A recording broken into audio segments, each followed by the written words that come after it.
And the river still shines and shimmers in the light as it did in our grandfather's day, when they rode all night to fish in the morning and lived in Willapa Bay. Yeah, and we're in the beautiful Liberty Theater in Astoria, Oregon. And if you're right, yeah, and if you're like listening in Radio Land, you can't hardly picture this, but like picture a theater that would have been at the turn of the 20th century. They spent millions of dollars, and this is the most beautiful place you could ever possibly ask to perform in, right? So congrats to the Astoria folks. Yeah. I got to say, it's one of the nicer places, and I'm not trying to brag, but I have done a lot of poetry and a lot of, I mean, I guess it is bragging. I was the Gravette 4-H Club Speaker of the Month. Only had that for 1 month because Sarah Davis, 11-year-old girl, she did a very moving presentation on treating a cow with a prolapsed uterus, and so it blew my title out of the water. But I just want to let you know, I've been big places, but nothing's like the Liberty Theater, and nothing's like the next poet that I'm going to introduce to you. This guy's been kind enough to make me a friend and accept me, gosh, over 18 years ago when a cowboy first strayed in here. He was a legend then, he's a bigger legend now. You saw the future of Fisher Poets if you saw the last set. Now you're going to see the history and the legacy. Geno Leech lives between Cape Disappointment and Dismal in Chinook, Washington. He fished the Oregon and Washington coast and was an AB on the Astoria renowned salvage chief. Welcome a legend right here, my friend, Geno Leech.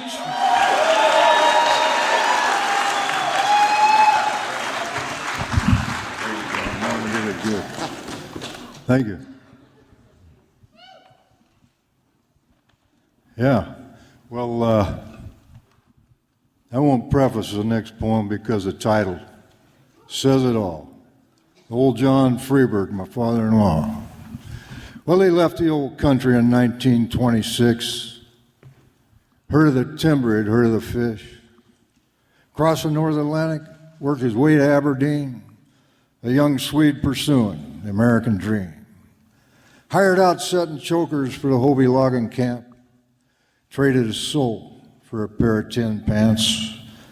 Saturday mornings rode the speeder at Aberdeen, made a beeline for Hume Street and blew off some steam.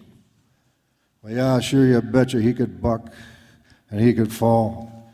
Danced on a springboard with a big fallen saw. Raised hell on Hume Street, by God he blew it all. Old John Freeburg, my father-in-law. Well, old John said goodbye to the Hobie logging camp. Started working construction, hung up the tin pants, fell in love, got married. It was time to settle down. He put out the flopper stoppers. He went rolling around. Bought an old cannery tender, the hulk left to die. John seen past the rot, had a gleam in his eye. He hewed a heavy fir keel and an oak bough stem, named it after his daughter, called her Joanne. Well, yeah, sure you betcha, what a fine little troller. She bucked through the swells and rode out the rollers. He fished salmon and silvers from the spring to the fall. Old John Freeburg, my father-in-law. Well, old John struggled and labored and dug razor clams. He shot buck deer and bull elk and lived off the land.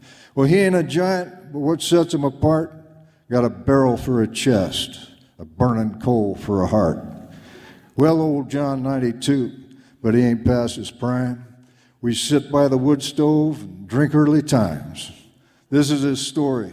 I hope it lives on. I'd just like to say, Taksamika, Johan. Thank you.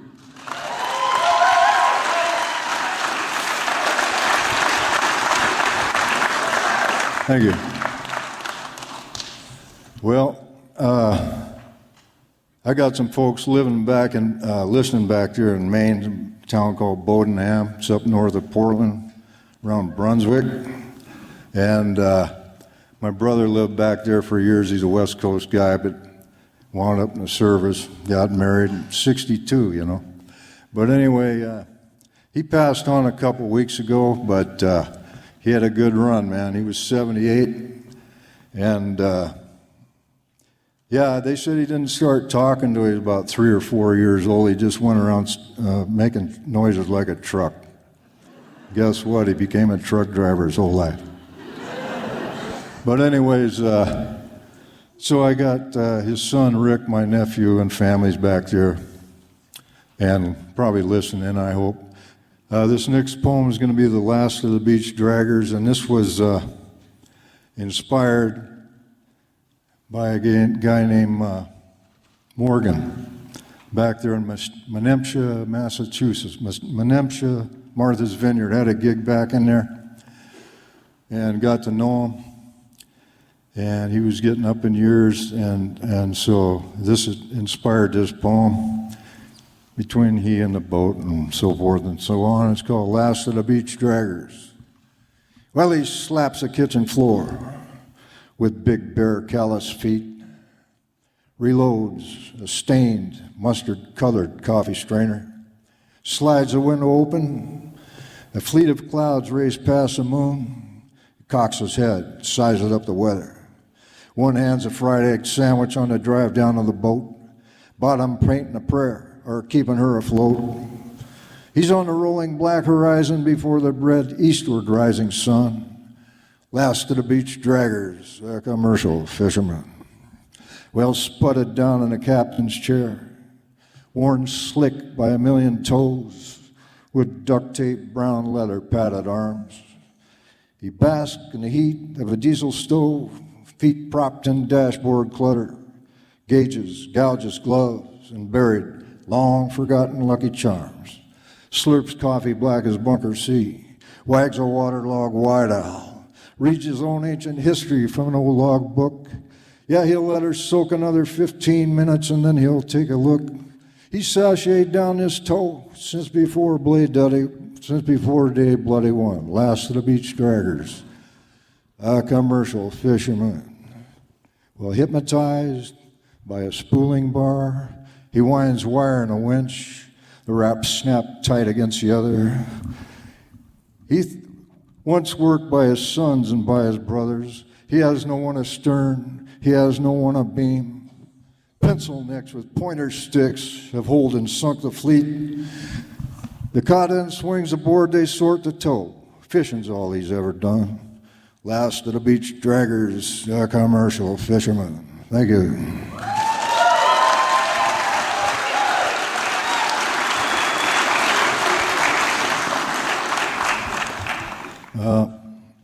This one's hot off the press, so I got to read this one.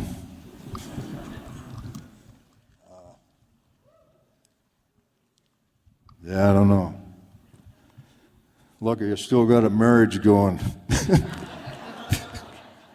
Me and Joanne were going back and forth on this one. Jeez. Hey, man, I ain't going to Carnegie Hall. I mean, come on. Well, this is called Bartering Joe. Well, Bartering Joe never finished a trip without going home with bartering fish. Well, Joe was a dragger, and when they hauled back the sock, he could spot a bartering butsky through 2 splits of rock. Well, Joe bartered fish for any old thing, a 4-foot wolf eel for his wife's wedding ring,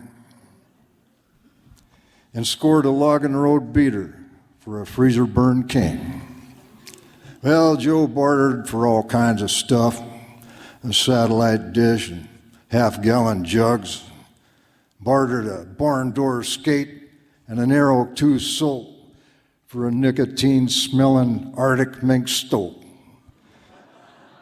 Well, at the galley table one night, he and the boys were choking down chicken a la king. And one asked, "What would your number one be on that bucket list thing?" Well, Joe said, I figure a bungee jump off a 4-story pickup would be dynamic, or a cigar tube adventure to the Titanic. Well, fortunately for Joe, he missed a cigar tube trip and keeps on keeping on with barter and fish. Thank you. How'd I do?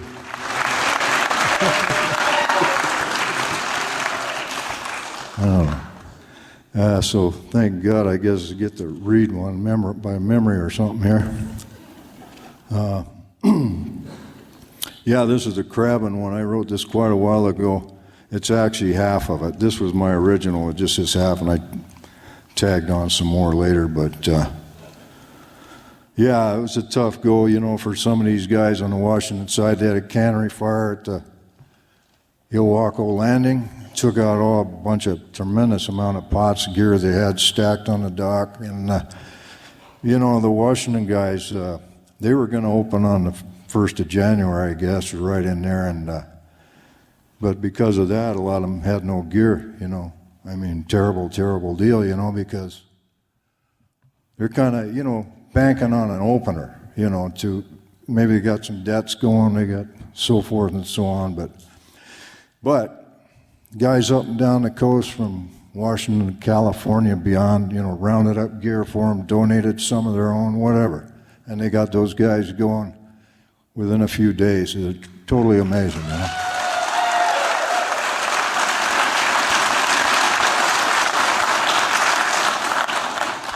So it's nice to hear something like that in the world these days, you know, where people are going way out of their way to help each other out. So this is called Pink Orange Glow. Sodium lights, they always, to me, that was kind of their color, if you had to color them. You know, you see them off on the horizon. Crabbers use them, you know. They got them, you know, they started up in Alaska, probably in the Bering Sea or some of those fisheries, and then they started, you know, I mean, some of them, they call them Norwegian sunshine, you know. Fishing has all kinds of slang. But anyway, here we go, Pink Orange Glow. Well, she idled across a breaking bar, casting a sodium glow. The lump was 10 to 14 feet with an occasional buffalo. The crew were wedged in heaving bunks. Grime pillows drank their drool. Their clammy quilts were a patchwork stink of bait and brine and fuel. Well, the skipper's wash-rock fissured face glowed green in the dashboard lights. He'd passed more lighthouses and telephone poles. He was a hard-case, stick-and-stay guy. He slurped scalded fishboat Folgers from a varicose vein-wide mug, zippoed his umpteenth camel, and kept an eye on an inbound tug. He found a hole in the lump and throttled up a howling 6-1-10. The boat gave a buck. She banged and she rolled in ship green water again. He ran offshore and sniffed out his string, painted Norwegian green and gloss white. In foaming Black Seas buoys danced, dove, and teased in the pink-orange glow of the sodium lights. Well, the grog-cowlick crew rolled out of the bunks. The boat wallowed deep in the trough.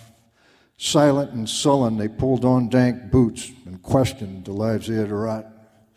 Drunk with sleep on a rolling back deck, their lungs dragged in diesel exhaust, and shining like seals in moss green Helly Hansens, they meat-axe crab bait and swung out the block.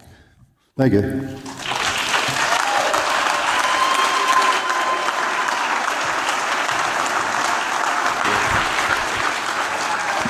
Hey, one more time, don't let him sit down without...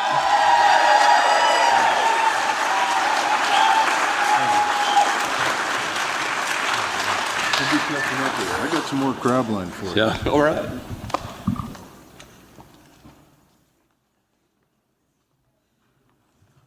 I don't know if you'll still be around, Geno. In the last hour, I'll close the set, and I might mention you. in one of those. So if you can't be here, I'm sure somebody will tell you how bad it was. So, all right.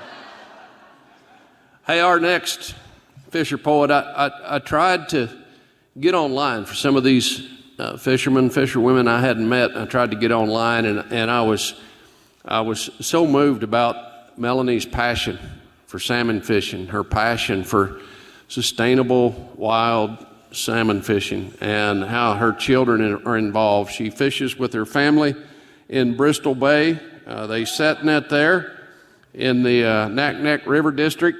From Juneau, Alaska, please welcome to the stage Melanie Brown.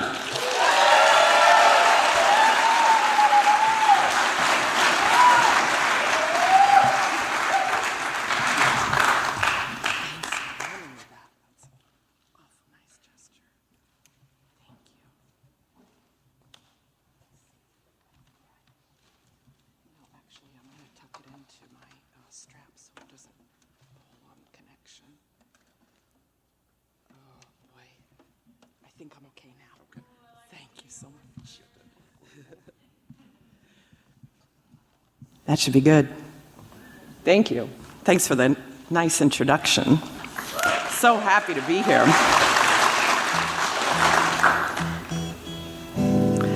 I am going to just play music tonight and talk a little bit in between. These songs I wrote, and then the music I developed with my music partner, Marcus. We have a duo called Sunny Porch. Someday Marcus will be able to come join me at a FisherPoets Gathering. But tonight, I'm going to start with a song that needs no introduction.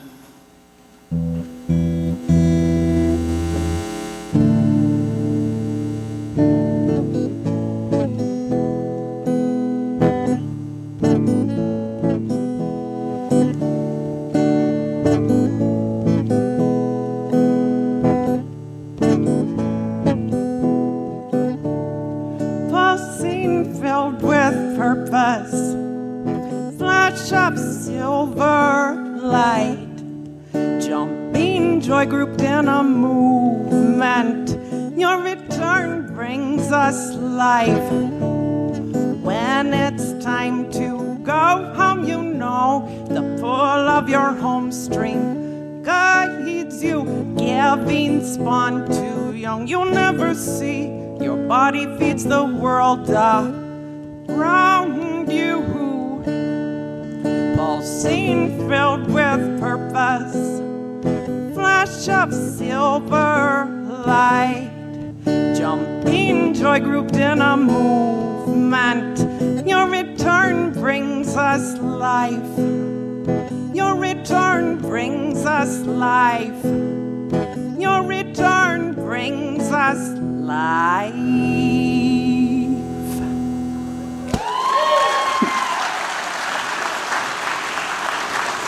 Salmon song.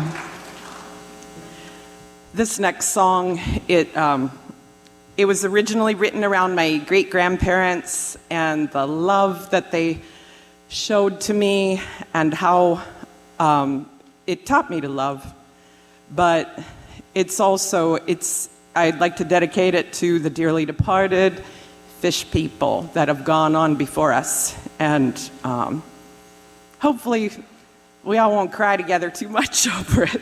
But it's called Even When You're Far Away.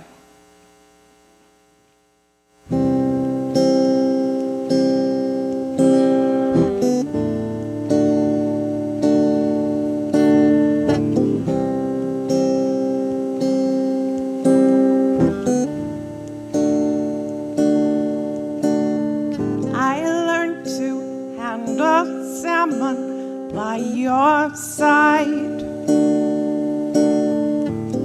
you saw me and I could feel your pride.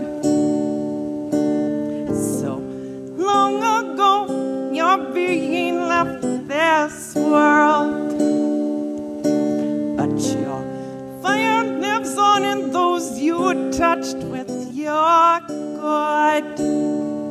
Even though you're gone away, your love is with us still.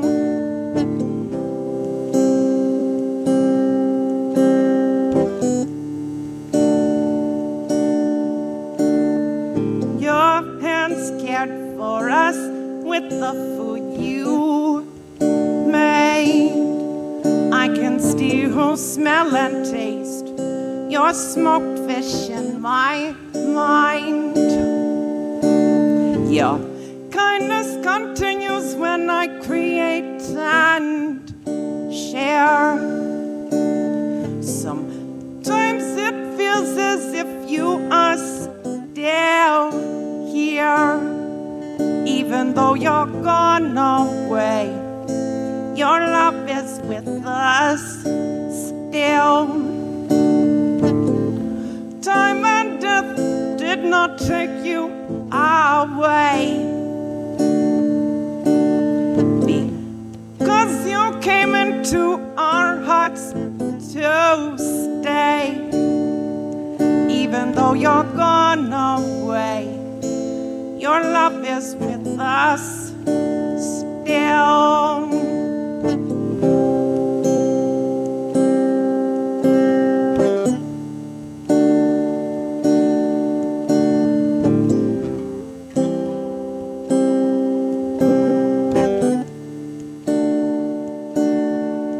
I tried many times to be close to another heart. Then you came into my life, and something felt altered. When I'm in nature, I see you in everything. Don't you know that you make my heart sing? Even when you're far away, your love is with me still. Time and distance cannot take you away, because you came into my heart to stay. Even when you're far away, your love is with me still. Even when you're far away, your love is with me still. Even when you're far away.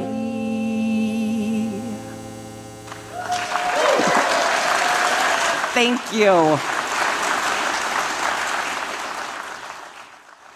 It also speaks to when we have to leave our loved ones behind to go fishing.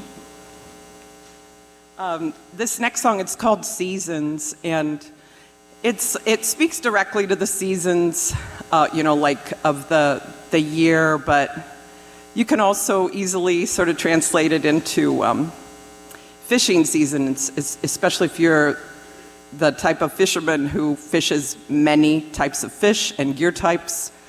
I myself, I'm a salmon gal. I'm a sockeye, Bristol Bay sockeye salmon gal.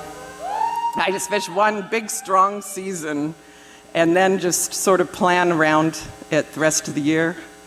But this one's a little brighter than the last one, a little more upbeat.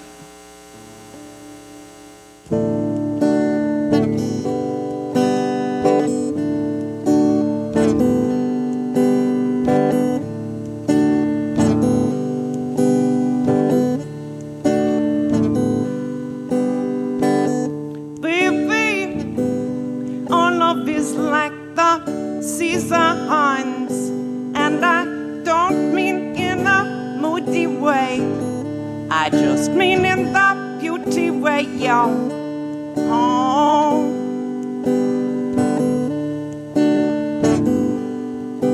When it's cold outside and the ground is white, we find ways for our hearts to glide on. Oh.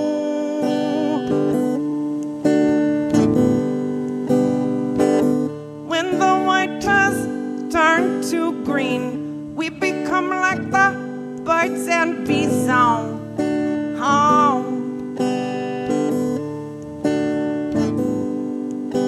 When the hope of spring turns to summer sun, then it's time to catch salmon on.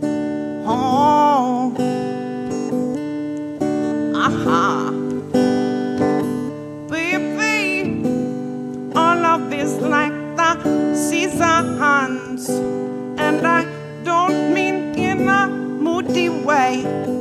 I just mean in the beauty way on home.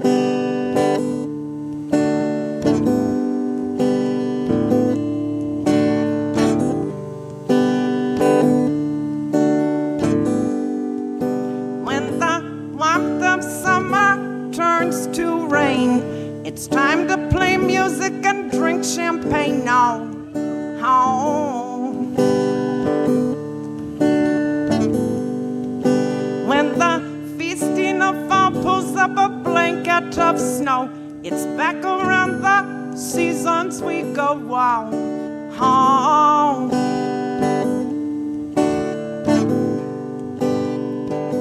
Baby, our love is like the seasons, and I don't mean in a moody way, I just mean in the beauty way on.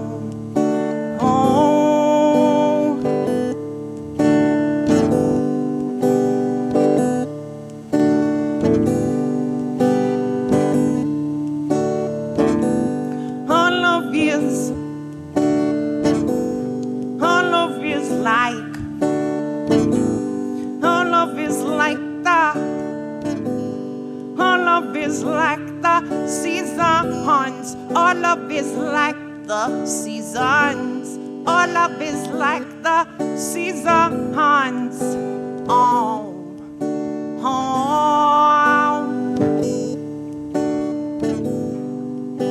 oh, oh.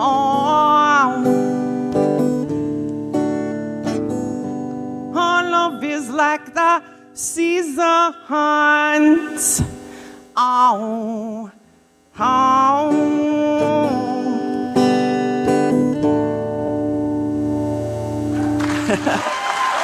Thank you.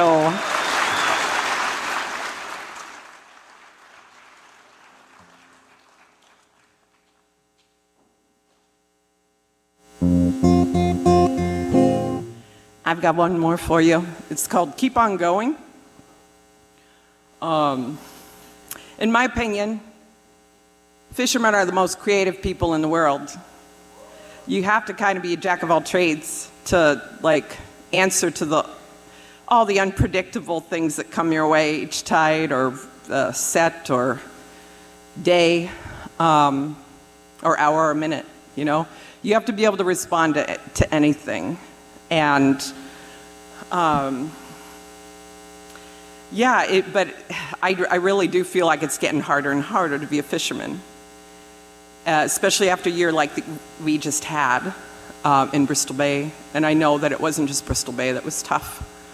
The market conditions are just getting really hard. It was kind of a perfect storm of so many factors that came together. And I'm sure a lot of people are scratching their heads and trying to figure out how, am I even going to be able to go this year? Am I going to be able to pull together what I need to pull together to make it happen financially, and then other things too. But this song is called Keep On Going.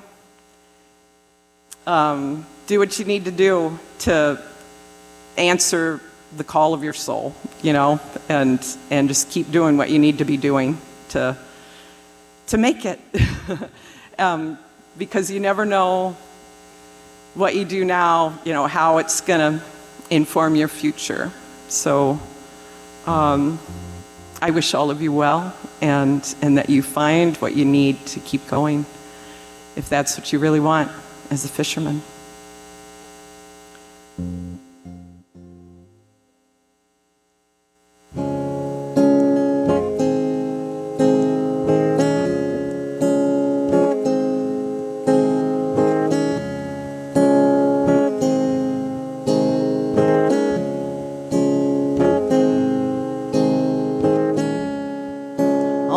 Life can bring pain and sorrow,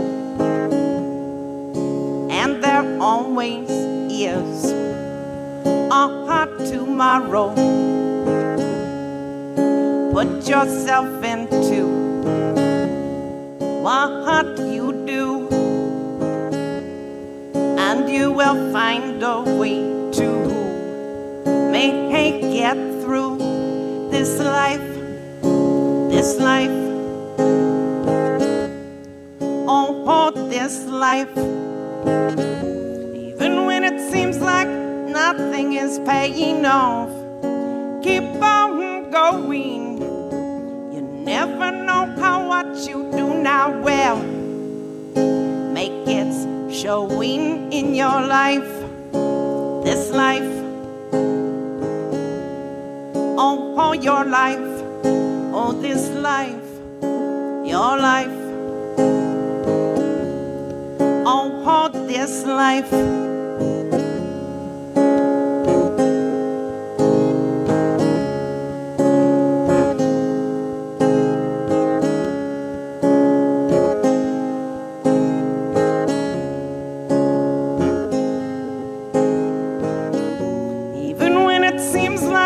Nothing is paying off. Keep going. You never know how what you do now will make it showing in your life, this life, oh, your life, oh, this life, your life, oh, your life, all this life. Thank you, thank you.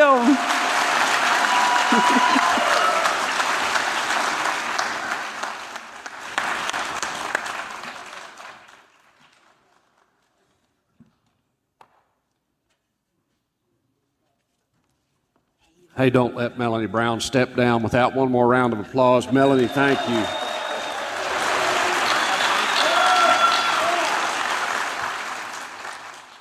Hey, our last Fisher Poet for this set, and we've got a whole nother set coming up in the 9 o'clock hour, but our last Fisher Poet for this set is Jeffrey Kahrs.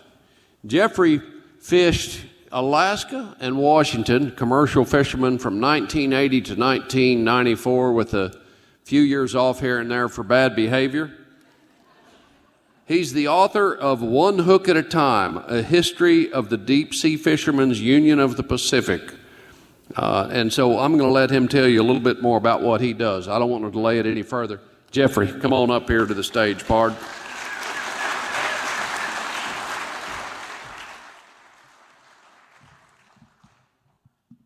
Yeah, hi everybody. That was a great set, wasn't it? Just soulful, really soulful singing.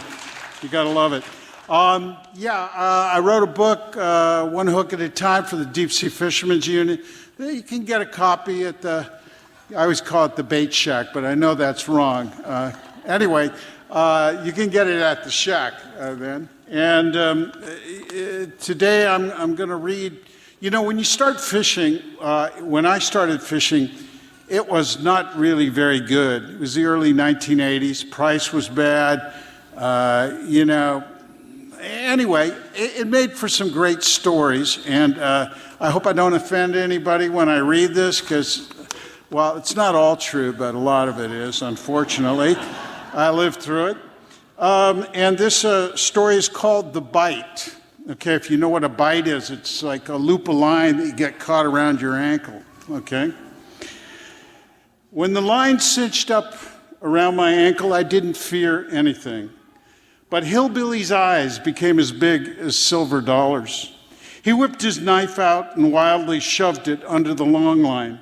I felt worse for him than myself, as he was afraid and panicking for my benefit. I told him to be calm, in part because I couldn't process that I was just a firm tug away from going deep. But I'd also made a quick calculation. We were fishing in at least 350 fathoms of water, or around 2,100 feet. With a 25 fathom shot of buoy line thrown in, that meant about 2,250 feet of line. After dropping the anchor, we tossed most of our buoy line overboard when I found myself in the bite. I had a solution if the crew acted quickly, and in that quiet moment of waiting for life or death, I wonder how I found myself in this quandary. In 1980, there was nowhere for seasonal workers to camp in Petersburg, Alaska. Petersburg Fisheries Incorporated had expanded the processing plant without providing housing, so most of the summer workers lived in the muskeg, the swamp found in southeast Alaska's temperate rainforest. Living in it was fine once you learned to respect the environment, bring food back to camp, and feed the bears. Build a platform of pallet wood on the muskeg and keep dry. These simple rules were constantly broken, but most of the workers were just high school graduates or college kids looking to make a summer buck. Why should they know the best place to see the bears was the garbage dump? I was down to my last few bucks when I was offered a job fishing. Walking the dock one day, I met Dale. Dale knew my brother and offered me work on a very pretty 44-foot power trawler that was going out for halibut. I was just wasting my time in a swamp waiting for the cold storage to open, so sure, why not? We were some kind of crew. His woman friend referred to herself as full-service cook, and it was true. When he wasn't changing oil, checking the electrical, or working on the auxiliary engine, they were rocking the mattress. Considering we were getting ready to make a trip, they weren't bothering to conserve energy. I guess it really wasn't much of a surprise. Then Dale hired a young guy who was famous for trying to rob a bank in Ketchikan when he was 16. Ketchikan's on an island, and he didn't have a plane ticket. We got along fine. When we were down in the hold putting halibut in bins and icing them, he wore the halibut gonads like a bikini. Quite a show. The opening was fantastic. The weather was sunny, I didn't get seasick, and I made $1,800. As we ran down Chatham Straits towards home, we tied to another boat and drank Japanese whiskey, which they had traded for Penthouse magazines. I became the richest man in the muskeg and could buy drinks for anyone. Then the cold storage opened and things got busy. I worked there a couple of weeks before they flew me out to pick up a seine boat in Craig. The skipper was a fine fisherman and an incredible screamer. Rather than open the end of his net to let a whale pass, he shot at it with his rifle. The whale put a hole in his net the size of a small town. We spent 2 days sewing that monster up. But it was another $2,000, and I went back to university with a few bucks, little knowing I'd caught the fishing bug. The next year, after graduating, I was back up in Petersburg. There in the harbor was a longline boat run by a hippie couple. My good friend Paul was a member of the crew. All the other longriders were already on their way to the grounds, but they were still in harbor because someone had put sugar in their diesel. The perp suspected that Paul, who had fished with him, had taken his Loran readings, which in those days were the key to the fishing grounds, as they located longitude and latitude. But it was good for me. Because they were delayed, I went out on the opening with them. And when one of their crew members took a hook to the big fleshy pad below the thumb, I was enlisted as crew. They gave me a half share, which came out to $400. Fishing was already going downhill financially. I waved to them as they headed out the harbor to Sitka. But then I discovered someone looking for a longline deckhand. My first impression was good. Despite missing a hand, Brad showed remarkable hand-eye coordination. He was incredible. He could really operate the roller. He was great. Yeah. He was from Heidelberg, a small Haida tribal town, and had a friend called Scoot, who, when not out on a trip, was evidently always grumpy. Brad went on and on about Scoot's whining. Out of nowhere, he'd say in a gravelly voice, "Where's my steak?" Those were poor times for Alaska longlining, and steak was hard to come by. The Magnuson Act, which created the 200-mile limit, had just gone into effect, but the stocks hadn't been rebuilt, and some were still being fished by foreign fleets. The Japanese were still on black cod, and they kept the price artificially low to keep fishermen from the United States out of the fishery. Prices were 40 cents per pound for large and 25 cents for small. It was the first and last time I ever went bait seining for herring. We picked up other crewmen in Ketchikan. Hillbilly was mechanically adept and had some idea what he was doing, but it was all new to Logger. They were always rubbing each other the wrong way, and it was Logger who gave Drew the name Hillbilly. Where'd you get that accent? Arkansas. So you're a hillbilly? Fuck you. I'm from Fayetteville, home of the Razorbacks. Much squealing going on there? I looked over at Drew in a pleading, abject manner. Please, sir, let's not get into a fight. Then I told Logger off. Get off his back, unless you want to be an engineer. Not a job you could do. Logger actually turned out to be okay and told me some funny, if terrifying, stories about farm life in the dead of night as we baited. This was because he was as much a logger as Drew was a hillbilly. But nicknames are unfair. One ended up as a hillbilly and the other as a logger. We ran for Welker Seamount, which was 2 days away, and we bucked 5-foot waves the whole time. The Alice was a fine boat, but at just 50 feet, she was originally intended for fishing near the coast. If the weather blew up, she could always move inside. I was seasick the whole time. And because there was no money in the fishery, the skipper didn't have the cash to have a shipwright properly caulk where the beam of the bow stem and the planking met. The dowsing spray made for a miserable excursion of puking and getting salted down. The crewman in the bunk below me, Hillbilly, wasn't happy when what little juice I had left in my stomach fell to the ground. He complained. I apologized and kept puking. Eventually, on wheel watch, I ate a piece of Sailor Boy pilot bread and then got a few hours sleep. When the boat slowed down, I staggered out on the deck to help set the gear. I could see the skipper was relieved that I could walk. Fishing was just plain bad. The Japanese had probably scraped the seamount clean. No one wanted a broker trip, but if it kept up, there was a chance we would technically be owing money. Still, if you didn't dwell on the money, it was quite entertaining.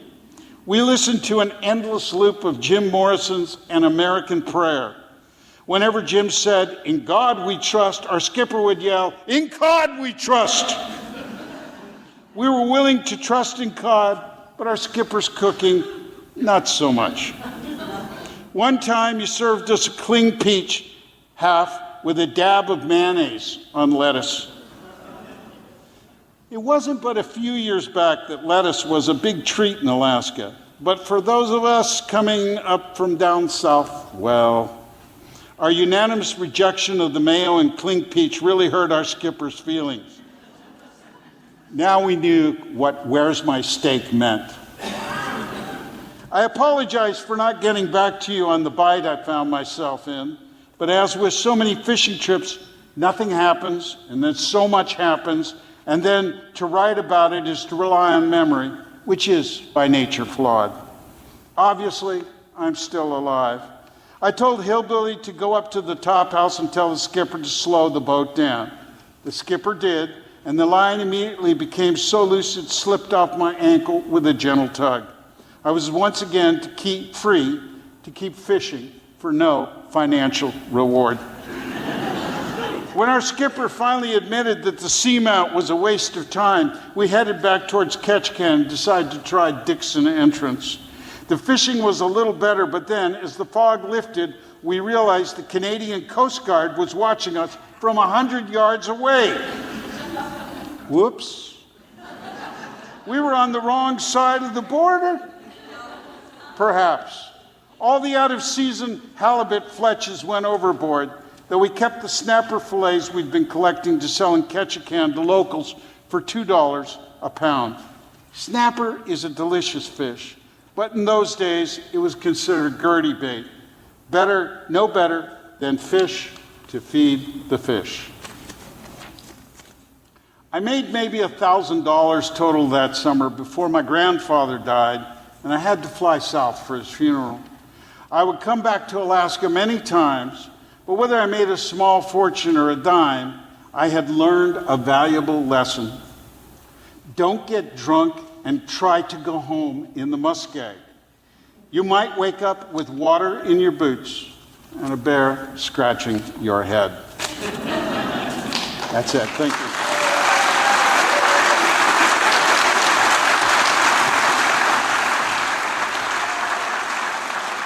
Yeah, just one last little poem. I think a lot about the difference between being at sea and watching the sea. Most people's experience of the ocean is on a beach or something, you know, this kind of oceanic effect, you know, it's eternal and so forth. But when you're at sea, everything's moving all the time, right? And so it's a really, it's such a different experience of what the sea means to you. And I wrote this about running. I was thinking about running, you know, when you get in a boat, you run one place, you run another when you're fishing. You know, you're on the move trying to catch them and things like this. So this is a poem called Running Song. And you have to imagine and remember that you're looking at your charts, or, you know, now they have GPS, but you're checking the depth, and you can actually see the pinnacles in the water. It's a three-dimensional view of water, okay? And you have to imagine that as you're running, because part of it's just movement on a straight plane, or on a relatively straight plane, and the other side is this idea of depth. It's called Running Song. I will rid myself of these footsteps. Today, tomorrow, I become the other stride, inevitably strutting about something somewhere out there. I wish I understood plowed land, but see furrows and sway. I return to waves, foam on crests, pass between a channeled stone walls and the green weight of the forest, till open water splits the difference between kelp beds, plots my walk among the waking, pushes open doors. Islands spring up from the floor. Thank you.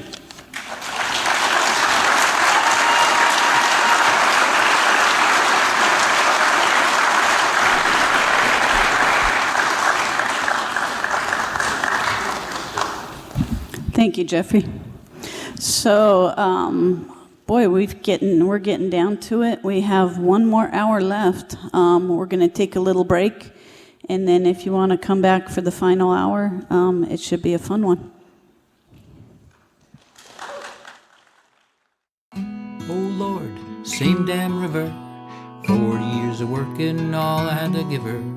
Hard on my back and it won't get better, gonna put that riverboat down forever.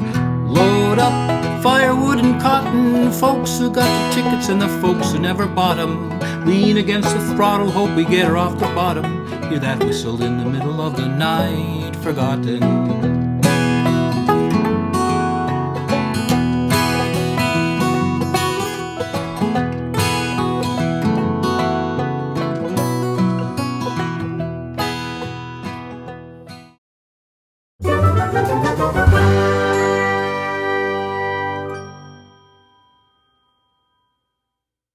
No, I love it. I love YouTube. Fisher Poets. Okay. Wait, don't talk anymore. Let's make sure I got a microphone in front of you before you say anything. Okay. Thank you so much for joining us. I am so thrilled to have you right next to me. Please tell us your name, and I want to say what would you say about your performances? So I'm Ron McDaniel from Sulphur Springs, Arkansas, and if anybody's seen any more of these videos, they're going to be like, what doesn't belong?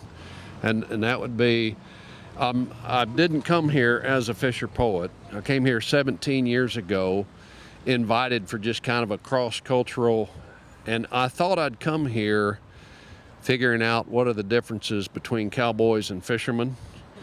And I found out there aren't that many differences. There's a lot of similarities. So they've allowed me to come back every year. I'm somebody nobody's ever heard of. Fisher Poets is my weekend of fame. and I love to come recite poetry here with them. I have gone up to Setnet with John Broderick's crew in Bristol Bay to see what commercial fishing was like, and like one of his boys said, there's a lot of blood, sweat, and tears into every bite of salmon we eat, and I'll never forget that. That's very profound. So how many performances you performed last night, right? And you're performing tonight. Where will you be tonight? I'll be at the Columbian Theater tonight in the 9 o'clock hour, somewhere in there. Okay, so that's right over That's there. just right down the block here. What would you like to tell folks to entice them to come and experience this festival? So I've been here 17 years. I travel the whole country, and I'm stunned that people right here, even in this state of Oregon, don't know the most unique event they could possibly come to. And you get a button like this for $20 that lets you go to every venue all weekend long. And trust me, not that I know things about large cities, you can't even park to go to entertainment for $20, let alone go the whole weekend. So if you don't get to Astoria while you still can, you're missing one of the most unique events in America. I would highly recommend that you make a trip to Astoria the last weekend of February every year. Thank you so much for your insight on that. And I know I'm going to kick myself later because I'm sure there are other questions I should be asking you. I just can't think of it while you're right in front of me. Maybe I'll catch you again later. And we'll catch your performance tonight. Well, thank you. Thank you so much. All right, my pleasure. Appreciate it.